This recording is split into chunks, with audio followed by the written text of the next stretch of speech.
Agad inasikaso ni Nico at ng mga housemates ang kanilang unang customer. Pwede niyo akong masahihin. Kausapin nyo, practice yan. Gusto ko ng chismis. Chismisan niyo ako, ganun sa parlor. Sige po. Kausapin mo siya, parang naku, May ganyan. asawa na po kayo. Iniwan ako, may man. Bakit po kami iniwan po? Kailangan ng pardon. Bakit ba kayo iniwan ng asawa niyo kung ganyan naman ang pagbumukha ninyo? Pinagpalit niya ako sa masipag. Ilang sandali pa at nagturo na muli si Nico tungkol sa gawain sa salon. Okay, kanina nung pumasok siya, tama yung ginawa nyo. Ay, hinahanap niya siya kung saan siya gusto niya umupo. Winelcome siya at nalaman natin pangalan niya siya si Tita Baby. Ngayon pinaupo, tatanong niyo kung anong services yung gusto niya. Ay, Tita Baby, kumusta na po kayo? Long time no siya. Pwede mo ba akong tawagin Tita B? Tita B. Gusto ko malambing. Tita B! Tita B! Lahat kayo. Tita B, iniwan daw kayo ng asawa niyo. Tama ka. Ay, naku, alam mo, habang binoblow dry kita, i-relax mo lang yung isip mo, ha, Tita B? Oo. Pwede niyo siyang i-massage bago i-blow dry.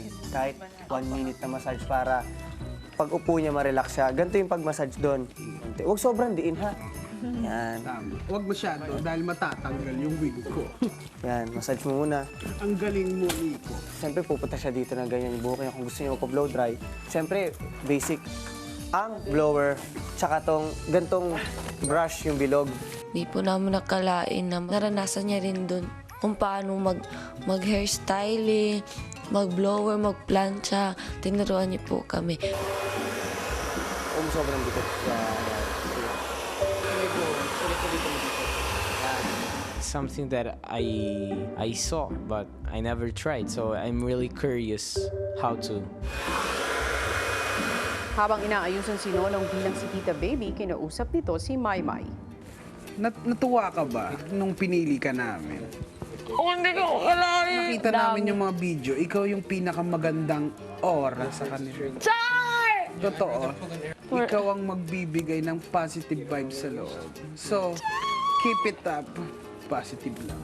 Kahit anong mangyari. Kahit painumin kayo ng tubig sa swimming pool, positive. Habang pinaplansya ni Yong ang buhok ni Tita Baby, Ay!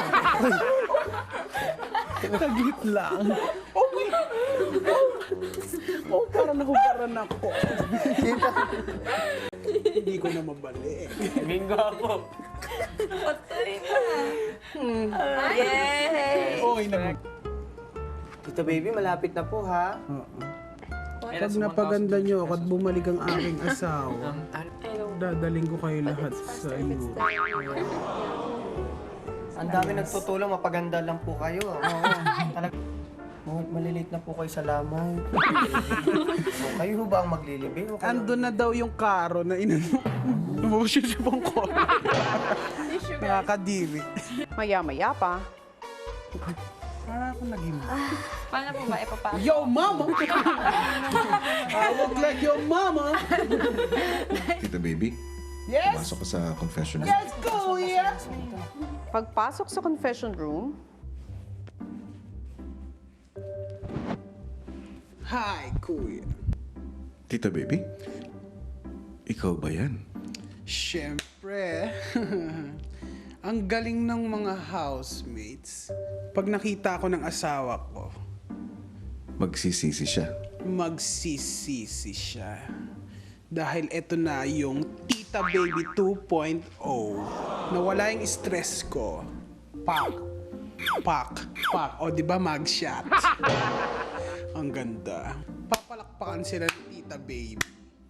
Kikita yung salon nila, feeling ko. Naks naman, housemates! Napabilib niyo si Tita Baby, ha? Good luck sa inyong mga susunod na client. Hi mga kapamilya! Be updated with the Pinoy Big Brother housemates by clicking the subscribe button and watch all the latest videos by clicking the I button above.